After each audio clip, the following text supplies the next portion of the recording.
In this quick video, you're going to learn how to replace an image on Kartra.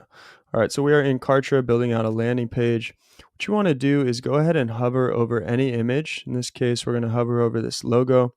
Come up to the Edit Style button. Let's click on that. It will pop up the Edit tab here. And if you're under Link, Effects, Style, we want to make sure that we're under the Image menu. We're going to go ahead and click on Edit Image and Upload on the top. We can click on that. You're going to want to locate whatever image you would like to swap in, swap out. Let's go ahead and click upload. Once that file uploads, you're going to be able to see it first. We can go ahead and click select and confirm. All right. Now you're still not going to see your image appear until we click apply.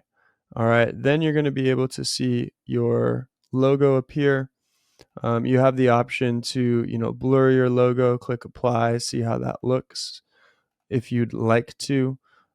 You can also change the opacity of your image.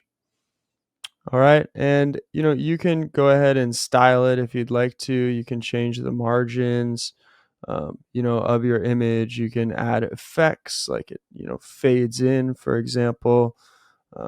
We can add that. When the page loads, it will fade in. So a lot of different options for your specific image. All right, you can add a link to it, so if somebody clicks on it, it will go to a different link. All right, just remember to press apply whenever you're done changing it, and that's how you're going to be swapping images in Kartra.